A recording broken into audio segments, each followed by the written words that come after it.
अस्सलाम वालेकुम रहमतुल्लाहि व बरकातहू। वेलकम टू आमने सामने। आज हमारे साथ मौजूद हैं एक डायनामिक पर्सनैलिटी जो कि एक तिब्बी फील्ड से है, a gentleman with dreams, a gentleman who thinks of future and a gentleman with a vision। मेरी मुराद मेरे दोस्त और मेरे साथी जनाब सलमान जुबाकू से है। आइए आज हम उनसे बातचीत करते हैं। अस्सलाम वालेकुम रहमतुल्लाहि व बरकातहू। वालेकुम सलाम व रहमा। अब्दुल वेलकम टू बासित, आमने सामने। बहुत बहुत शुक्रिया आपका। आपका इस्तेकबाल है। मैं विद बटकलिस की तरफ से और करावली न्यूज नेटवर्क की तरफ से आपको खुशामदीद कहता हूँ। सबसे पहले मैं आपसे ये पूछना चाहता हूँ कि आप बेसिकली एक फार्मासिस्ट है। आपने दुबई में शायद 15-20 साल तक फार्मासिस्ट का काम किया है और यहाँ भी आपकी खुद की एक फार्मेसी है। तो आपको फार्मेसी के अलावा यहाँ हॉस्पिटल खोलने का ख्याल कैसे आया और इसके लिए आपको किसने इंस्पायर किया? बिस्मिल्लाहिर्रहमानिर्रहीम। बहुत बहुत शुक्रिया आप दोनों का, मेरे दोस्त अब्दुल बासित और मेरे दोस्त नसीम गनी। दोनों ने मुझे, हालांकि मैं इस काबिल नहीं हूँ कि इस मंच पर आके कुछ बातें रखूँ, लेकिन फिर भी इज़्ज़त अफजाई का बहुत बहुत शुक्रिया। अच्छा, बेसिकली सही बात है, मैं एक फार्मासिस्ट हूँ और 1989 में यहाँ से रिस्क के हलाल की तलाश में गए। तो वहाँ पे अल्हम्दुलिल्लाह डिपार्टमेंट ऑफ हेल्थ, पहले जो जिस नाम से जाना जाता था, वहाँ पे राशिद हॉस्पिटल में लगे हम। फिर वहाँ से अल्हम्दुलिल्लाह तरक्की हुई, सेंट्रल सप्लाईज डिस्ट्रीब्यूशन में आ गए, परचेज़ में। तो तकरीबन 20 साल वहाँ पे हमने मुलाजिमत की। जब शुरू किए थे डिपार्टमेंट ऑफ हेल्थ से, जब छोड़े तो वो दुबई हेल्थ अथॉरिटी बन चुकी थी। तो अल्हम्दुलिल्लाह ये 20 सालों में बड़ा तजुर्बा हुआ, एक्सपोजर हुआ इंटरनेशनल स्टैंडर्ड्स को। साथ ही साथ एक ख्वाब भी दिल में, दिमाग में बनता गया कि कुछ इस तरह की फैसिलिटीज़ हमारे छोटे से गांव में, भटकल में, जहाँ पे लोग तो एक्सपोज्ड हैं for the outer world and facilities, लेकिन सहूलियात जो है बिल्कुल रूरल टाइप की भटकल में है। तो ये ख्वाब हमेशा था। इनिशियली प्लान था कि 5 साल में दुबई से या गल्फ़ से वापस आके इन चीज़ों में लगें, लेकिन हालात इजाज़त नहीं दिए। देखते देखते 20 साल गुजर गए। तो फाइनली जो है 2009 में मैंने डिसाइड किया कि जो है now it's time to go. तो 2009 में आए यही सोच के मेरे एक दोस्त अब्दुल अल्ताफ़ मिसबाह, जो बहरीन में अपना कारोबार करके हैं, उनसे मेरी बात थी, उनसे मेरी डिस्कशन था, उनसे मेरा ये तबादला ख्याल था। और हम दोनों मिलके ये तय किए थे कि भटकल में जो है इनिशियली पॉली क्लिनिक, एक medical centre with some kind of diagnostic, basic diagnostic के साथ हम शुरू करेंगे। तो 2009 में उस प्लान के साथ आए। 2009 में कुछ हालात और बदल गए, तो as a second inning Gulf और जाना पड़ा, लेकिन सऊदी की तरफ भाई के साथ मैंने ज्वाइन किया अल हसा में। तो वहाँ पे कुछ साल, 7 साल गुजारने के बाद वही जो ख्वाब था मुझे परेशान कर रहा था कि जाना है, वही करना है। तो इस बार जब वापस आए 2016 में, तो उसी प्लान को ज़रा ज़्यादा मॉडिफाई करके एक बड़े पिक्चर को सामने लेके आया कि वो पॉलीक्लिनिक के अलावा जो है एक बेसिक, छोटा सही लेकिन एक हॉस्पिटल होगा जहाँ पे प्रायोरिटीज़ मदर एंड चाइल्ड के लिए होगी। तो इस तरह से हम ये प्लान लेके 2016 में वापस आए। लेकिन वापस आने के बाद भी जो है सबसे पहले मुझे अपना इंतज़ाम करना था कि मेरे लिए भी कुछ ज़रिए माश का हो। तो इसीलिए अपनी एक फार्मेसी स्टार्ट की मैंने अल्हम्दुलिल्लाह 2016 में। तो फार्मेसी अल्लाह के फजल करम से खूब अच्छी चली और एक अच्छी लोकेशन पे है आज़ाद नगर में। तो उसके बाद तो जी मेरी जो है, मेरी ओरिजिनल प्लान ये मेडिकल सेंटर की तरफ हो गई, फिर प्लान बनता गया इस तरह से। इस प्लान को आपको तामीर तक पहुंचाने में आपको किस किस ने मदद किया और किस किस की वजह, कौन कौन वो लोग हैं जो इसमें शामिल है? अच्छा, सबसे पहले जैसे मैंने बताया तकरीबन 10-12 साल से मेरी बात जो हो रही है मेरे बीच और अल्ताफ मिसबाह के बीच। तो वहाँ से थोड़ा प्लान एक्सपैंड हो गया, बड़ा हो गया, तो हमने और 1-2 को इनकॉर्पोरेट करने का सोचा अपने प्लान में। तो हमारे साथ जुड़े और 2-3 लोग साथ में हैं, अब्दुल कादिर जिलानी कुबट्टे, और उनके साथ आए हमारे इस्माइल जुकाकू, और फिर आए हमारे यूनुस काजिया। तो हम पांचों के साथ जो ये अंडरस्टैंडिंग हो गई, तो अल्हम्दुलिल्लाह फाइनल शेप हो गया। और फिर हम by the time we started to work out the details, 2018 अक्टूबर में हमने इस बिल्डिंग को शॉर्टलिस्ट किया, लोकेशन देखते हुए और इसके सब एक्सेस रोड्स देखते हुए। तो ये बिल्डिंग जो बड़ी खूबसूरत भी है और अच्छी लोकेशन में है, मोहम्मद अंसार सिद्दीक़ा की, तो उनके साथ बात हो गई। तो उनको भी हमारा प्लान बड़ा पसंद आया। पहली ही रिक्वेस्ट में उन्होंने तय किया कि ये आपको ही देंगे हम। जी। आप शायद ये इस हॉस्पिटल को खोले 2 साल का अर्सा गुजर चुका है। हाँ, और हॉस्पिटल के कायम होते ही कोविड का मसला शुरू हो गया। तो इन 2 सालों के दौरान आपका तजुर्बा कैसे रहा? मतलब कोविड की वजह से आपको कौम को तो फायदा हुआ होगा, आपका तजुर्बा कैसा रहा? और आप अल्हम्दुलिल्लाह कोविड तकरीबन ना के बराबर है, तो किस तरह की आप अपने ख्यालात पेश करेंगे इसके बारे में? सबसे पहले जब ये तय हो गया 2018 अक्टूबर में, तो यहाँ पे हमने काम शुरू किया, और काम शुरू करना था right from the scratch, only the structure था। अब स्ट्रक्चर को हमारे प्लान के हिसाब से उसको डिज़ाइन करना और फिर वो पूरी तमाम चीज़ें अपनी जगह पे लाना, दैट टुक नियरली 2 years। तो bye the time everything was in place, opening का वक्त आ गया। वी डिसाइडेड बाय मार्च 2020 कि इंशाल्लाह इसकी इफ्तिताह होगी। तो हमने शायद मार्च 1 को एक फॉर्मल इफ्तिताह की, और मार्च 12 को इसका फंक्शनल इफ्तिताह हो गई, 12 मार्च को।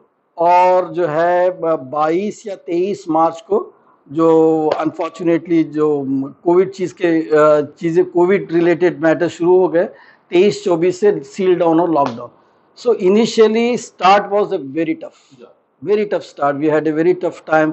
बहुत मुश्किल से डॉक्टर्स को जमाए थे, स्टाफ को समेटे थे, और एक अच्छी शक्ल इख्तियार की हुई थी कि सब कुछ चीज़ें अपनी अपनी जगह सेट होके स्टार्ट हो चुकी थी। लेबॉर्ट्री अपनी जगह, और जो है डॉक्टर्स अपनी जगह। पूना से एक अच्छी एमएस गायनेकोलॉजिस्ट को ले आए थे। तो ये तमाम चीज़ें, it was a very good start. लेकिन स्टार्ट में एक सबसे बड़ा झटका कोविड का जो आया, उसके बाद में रिटेन करना स्टाफ्स को वाज अ बिग चैलेंज, क्योंकि सबको अपनी अपनी सिक्योरिटी की लगी, सभी लोग अपने अपने घर पहुंचना चाहते थे। सिचुएशन इतना अनसर्टेन था कि गवर्नमेंट्स और रेगुलेटरी एजेंसीज उनको खुद नहीं पता था कि किस और जो है सिचुएशन टर्न हो रहे, क्या कल का क्या सिचुएशन होगा। इधर से उधर जाने के लिए पासेस चाहिए होते थे, स्टाफ्स को आने के लिए पासेस चाहिए होते थे। तो it was a tough start basically. We faced all this situations and अल्हम्दुलिल्लाह we pass through all this situations. अल्लाह की मदद रही, लोकल एडमिनिस्ट्रेशन भी काफ़ी सपोर्ट किए। So although we went through all those 6-8 months, उसके बाद हमारी टीम रिटेन हो गई, but in the meantime we miss some doctors. Gynaecologist जो पुणे से आए थे वो वापस जाने में अपना डिसीजन ले लिए। तो but still most of the team we retained. खैर, आपने स्टार्टिंग में ही एक बुरा वक्त देखा, और अल्हम्दुलिल्लाह अभी जो है आपका हॉस्पिटल, मैं देख रहा हूँ कि यहाँ पर बहुत अच्छी इंटरनेशनल लेवल की फैसिलिटीज़ हैं, चाहे वो लेबर रूम हो, चाहे एंट्रेंस हो, या कहीं भी हो। बहुत अच्छी हमारे भटकल के लिहाज से जो है बहुत इंटरनेशनल या अच्छे स्टैंडर्ड की फैसिलिटीज़ है। फिर भी हमारे गांव में एक मल्टी स्पेशलिटी हॉस्पिटल, जो अगर हम ये कहें कि 40 बेड का, 50 बेड का, जो अब तक मौजूद नहीं है। जी, आज अल्हम्दुलिल्लाह आपने शुरुआत तो कर दी है। आइंदा ऐसा कोई आपका इरादा है कि आपसे, आपके पार्टनर्स और साथियों से मिलकर इससे बड़ा और इससे अच्छा जो है, इससे और ज्यादा जो है जिसमें फैसिलिटीज मौजूद हो, ऐसा हॉस्पिटल खोलने की कोई प्लानिंग है? जी, ये एक अच्छा सवाल है ये। और अब तो 2 साल हो गए शुरू करने के बाद, लेकिन इन 2 सालों में सबसे बड़ा हमारा तजुर्बा यही बताता है कि काश ये चीज़ें जो है और एक अच्छे पैमाने पर एक अपनी ओन बिल्डिंग के साथ होती तो शायद और बेहतर तरीके से मुनज़्ज़म तरीके से हम कर पाते। लेकिन देर आए दुरुस्त आए, शुरुआत तो हो चुकी है अल्हम्दुलिल्लाह। तो यही अवेलेबल स्पेस में हमने जितने प्रायोरिटी बेसिस भटकल में फैसिलिटीज़ रिक्वायर्ड थे, जैसे कि हमारा ख्याल था कि एक अच्छा सा एक लेबर थिएटर हो, एक ऑपरेशन थिएटर हो, तो वो चीज़ें हम कर किए। दूसरी चीज़ हम देख लेते कि कोई ऑर्थोपेडिक सर्जन भटकल में नहीं है, तो इसको हमने प्रायोरिटी दी। अल्हम्दुलिल्लाह उसमें भी अल्लाह ने कामयाबी दी, एक अच्छा ऑर्थोपेडिक सर्जन मिले। और फिर तीसरी चीज़ हम देख लेते कि गांव में फिजियोथेरेपी डिपार्टमेंट कोई नहीं है, तो फिजियोथेरेपी को मेल और फीमेल दोनों को हमने ले आया और अल्हम्दुलिल्लाह both are working very fine. तो ये जो ऐसे फैसिलिटीज़ हैं जो गांव में नहीं है और लोगों को शदीद ज़रूरत है उसकी, तो उसको हमने जो है प्रायोरिटी बेसिस पर ले आने की कोशिश की है। और भी चीज़ें इसके अलावा हैं, जो अभी ब्लड बैंक हमारे जहन से गुजर रहा है कि लोगों को बहुत बड़ी तकलीफ होती है, ब्लड की ज़रूरत हो तो इधर उधर भागना होता है। तो as a next step blood bank की तरफ हमारी तवज्जो है। और इसके अलावा जो है हम देख रहे हैं कि सीटी स्कैन भटकल में नहीं है, क्योंकि हमारा शहर जो है हाईवे से कट होता है, तो एक्सीडेंट्स और जो व्हीकल की भरमार भटकल में है शायद ही कहीं और होगी। तो इन तमाम चीज़ों को देखते हुए CT scan is the utmost necessity in Bhatkal right now. और उसके अलावा देखे थे कि हम अल्ट्रासाउंड सोनोग्राफी, तो इसके लिए लोग जाते थे, ठहरते थे वहाँ पे घंटों तक, औरतों को तकलीफ़ होती थी। और जो फिर है वो रिपोर्ट लेके अगर कहीं और जाते हैं तो वहाँ के डॉक्टर्स कहते हैं कि दिस इज़ नॉट एक्सेप्टेबल। तो इस तरह के बड़े प्रॉब्लम्स थे। तो right from the day one ultrasound machine को हमने रखा है। ऑल्दो वो चीज़ हमारे कैलकुलेशन के हिसाब से बड़ी इस्तेमाल नहीं हो रही है, क्योंकि डॉक्टर्स जो आ रहे हैं हफ्ते में कभी 1 दिन कभी 2 दिन आ रहे हैं, तो वो पूरी तरीके से इस्तेमाल नहीं हो रही है। कोशिश ये है कि एक रेडियोलॉजिस्ट को जैसे हमारे बाकी 5 डॉक्टर्स इन हाउस हैं, तो उसी तरह से एक फुल टाइम रेडियोलॉजिस्ट को ले आएँ और उस चीज़ को मैक्सिमम इस्तेमाल करें। इंशाल्लाह ये चीज़ों की प्रायोरिटी हमारे इसमें ज़रूर है प्लान्स। खैर मैं वही आपसे पूछने वाला था कि छोटी छोटी चीज़ों के लिए आपको कुंदापुर, मैंगलोर या मणिपाल वगैरह जाना पड़ता है, जैसे आपने रेडियोलॉजिस्ट का कहा, सिटी स्कैन का, या फिर एक एक्सीडेंट होता है तो एक बड़ा फ्रैक्चर होता है तो उसके लिए भी हमें बाहर जाना पड़ता है। ऐसी एक्सीडेंट्स और दूसरे जो इमरजेंसीज आते हैं, इसके लिए अगर हमारे भटकल में ही अगर कोई फैसिलिटीज हो तो इसके लिए बहुत अच्छा होगा। मैं दूसरा सवाल आपसे पूछना चाहता हूँ, जो कि शायद आपको जवाब देने में कठिनाई हो। भटकल जैसे शहर में एक हॉस्पिटल चलाना कितना मुश्किल है या कितना आसान है, इसके बारे में आप बताएं। सही बात है, वाकई मुश्किल सवाल है और उससे भी ज़्यादा मुश्किल ये काम है। It's a big challenge and a very tough task. Yes.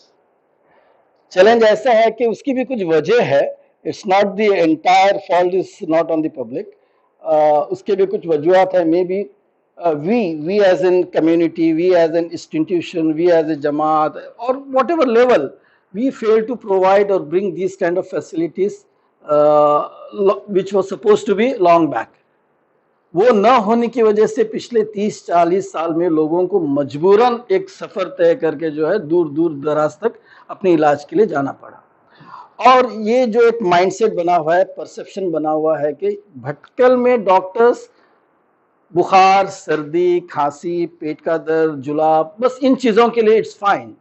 Beyond that जो है दूर तक जाना होगा, 1.5-2 घंटे का सफ़र तय करना होगा, वहाँ पे कुछ रहना होगा। So the expenses multiplied. ये परसेप्शन जो है हर एक के दिमाग में बिल्कुल मजबूती से बैठा हुआ है।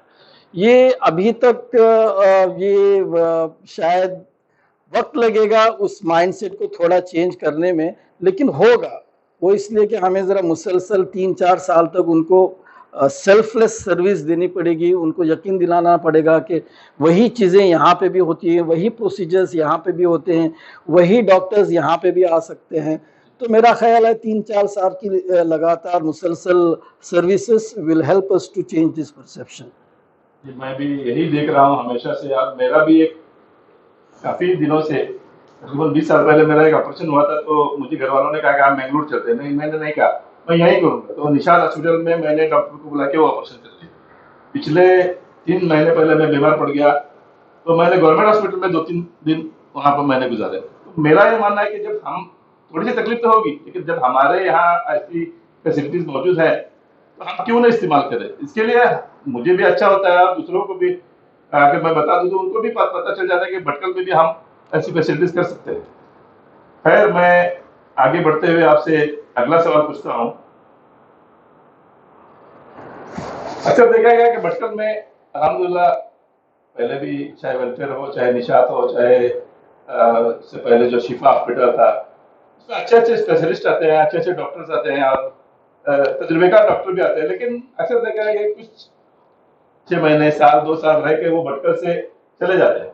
इसके असल में वजह क्या है? क्या भटकल में उनको ज्यादा जो है पेशेंट नहीं मिलते, उनके मुताबिक कमाई नहीं होती, या हमारे जो माहौल है इसकी वजह से वो लोग भटकल छोड़ कर जाना पसंद करते असल में उसकी वजह बहुत सारे हैं, एक दो नहीं है।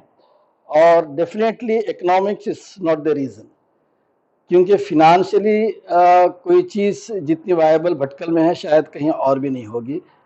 लेकिन हमें उस इस सवाल पर जो है ज़रा सीरियसली बैठ के सोचना होगा कि क्यों प्रोफेशनल्स डॉक्टर्स जो हमें बहुत ही ज़रूरत है, क्यों यहाँ पे लॉन्ग टर्म के लिए रुक नहीं पाते। ये एक बड़ा अहम सवाल है और इसके कुछ रीज़न जहाँ तक मेरा तजुर्बा है वो ये है कि उनको जितनी ये हाई प्रोफेशनल्स होते हैं, इनको जॉब मिलने में कोई दिक्कत नहीं है। पूरे दुनिया भर में डॉक्टर्स की मांग है, इधर नहीं, बहुत ही दूसरे करीबी गांव में भी इनको बुला सकते हैं, कोई फॉरेन कंट्रीज में बहुत ही इनकी डिमांड है। अब मसला ये होता है कि हमने जो देखा है, हमारी थोड़ी आदतें हमको बदलनी पड़ेगी। डॉक्टर्स के साथ जो अप्रोच होता है उसमें थोड़ा सेंस ऑफ रेस्पेक्ट, एक उनकी एक डिग्निटी को समझते हुए और फिर जो है हमारी ज़रूरत समझते हुए। वो एक कहते हैं ना कि एक डायलॉग होता है कि लुटू बेसलाट है चीज़ो इशी जान है, आमची जरूरत आहे, हॉस्पिटल्स आमची जरूरत, डॉक्टर्स आमची जरूरत.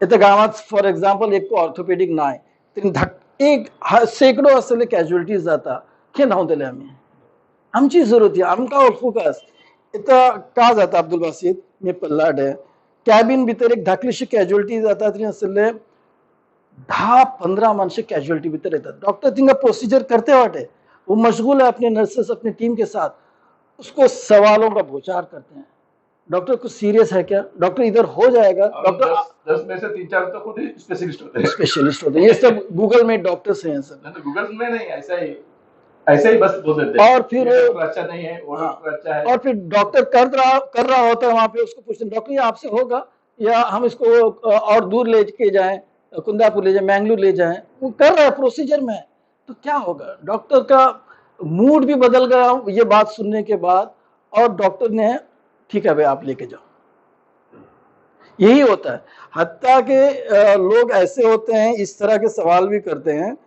कि डॉक्टर आप प्लीज आपके सीनियर डॉक्टर को एक फोन करके एक राय ले लो he surgeon he is MD you are forcing him to ask another doctor definitely हर एक डॉक्टर कोई भी प्रोसीजर बड़े प्रोसीजर से पहले अपने टीम में डेफिनेटली वो डिस्कशन करते हैं उनकी एक आदत होती है ये वो करते ही हैं लेकिन कोई पेशेंट आके अगर आपको जाना है तो आप जाए भाई दूसरे सेकंड थर्ड ओपिनियन ले आप डॉक्टर को क्यों करेंगे सेकंड ओपिनियन ले ये तो कोई तरीका नहीं है तो इस तरह से डॉक्टर्स को नर्वस करते हैं और डॉक्टर फाइनली कहते हैं कि ठीक है आप दूसरी जगह जा सकते हैं तो यहाँ पे उनकी वो जो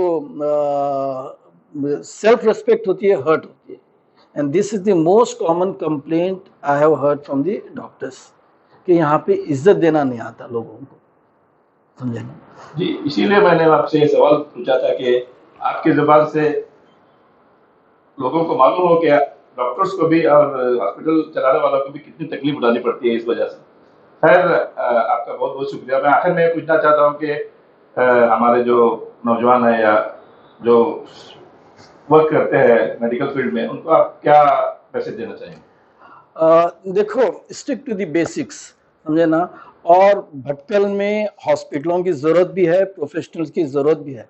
सुनने में आ रहा है कि और एक हॉस्पिटल हमारे ही इन लोगों का आ रहा है। It's very good, because there should be a healthy competition to bring the competitive edge. इससे लोगों का फायदा होता है, पेशेंट्स का फायदा होता है, उनको बेहतर सर्विसेज मिलती है। This is complementary to each other. ऐसे नहीं कि वो कंपटीशन में आ गए, ये हम हमारे लिए कॉम्प्लीमेंट होगा कि वो ओपन किए, सर्विसेज इंप्रूव किए, उनके लिए हमारी सर्विसेज, क्योंकि हम एक दूसरे को देख के अपनी सर्विसेज को बेहतर करेंगे। तो this is complementary, this is not in any kind of risk. जी हाँ। और भी बहुत कैपेसिटी है और स्पेस है। हॉस्पिटल भी वही है, जैसे दुकानें खुलती है, एक दुकान खुलती है, दो दुकान खुलती है, तो दूसरे को नुकसान नहीं होता है, उसमें कंपटीशन भी होता है, लोगों को वैरायटीज भी मिलती है। हाँ। कि वहाँ पे वो डॉक्टर है, यहाँ पे भी ये डॉक्टर है, मतलब अलग अलग जगह अलग अलग स्पेशलिस्ट हैं, जिससे लोगों का फायदा भी होता है। इस तरह से लोगों को जो है अपनी सोच बदलनी होगी। खैर, आपका बहुत बहुत शुक्रिया, आपसे बात करके बहुत खुशी हुई। इंशाल्लाह आइंदा भी मैं दुआ करता हूँ कि आपका हॉस्पिटल जो है दिन दुगनी रात चौगनी तरक्की करे, और जो है आइंदा भी ऐसे ही जो है मल्टी स्पेशलिटीज हॉस्पिटल वगैरह आपके जरिए या किसी और के जरिए हमारे भटकल में खुले। और हमारा जो भटकल का जो एक मामूल है, छोटी सी बीमारी के लिए भी हम मैंगलोर और मणिपाल या कहीं दूसरी जगह जाते हैं, वो जो है बंद ना हो तो तकरीबन 50% या 60% उस पर कमी आए, और लोगों को जो है एक एहसास हो कि हमारे डॉक्टर और हमारे जो हॉस्पिटल में भी एक अच्छा इलाज हो सकता है। आपका फिर से बहुत बहुत शुक्रिया। मैं विद भटकलिस और करावली न्यूज नेटवर्क की तरफ से दोबारा आपका शुक्रिया अदा करता हूँ। बहुत बहुत शुक्रिया। एक बात आखिर में आपके इस मीडियम आमने सामने के जरिए मैं लोगों तक रिक्वेस्ट करना चाहूँगा कि जो है फैसिलिटीज़ हैं, डॉक्टर्स हैं, यहाँ पे भी हैं, दूसरे 2-3 भटकल के हॉस्पिटल्स हैं, इसका भरपूर इस्तेमाल करें। और छोटी छोटी चीज़ें हैं, जो अल्सर्स हैं, अपेंडिक्स हैं, हर्निया हैं, ये तमाम चीज़ें यहाँ के हर एक हॉस्पिटल में होती हैं। सर्जन से कांटेक्ट है, सर्जन्स को बुला के किया जाता है। हाँ, मेजर चीज़ें जो होती हैं डेफिनेटली हम खुद कहते हैं कि it should be refer to the higher centres, क्योंकि उतनी बड़ी मल्टी स्पेशलिटी अब तक यहाँ पे नहीं बन पाई है। तो उस लिहाज से बड़े बड़े केसेस को डेफिनेटली अब तक तो वहीं पे भेजना होगा।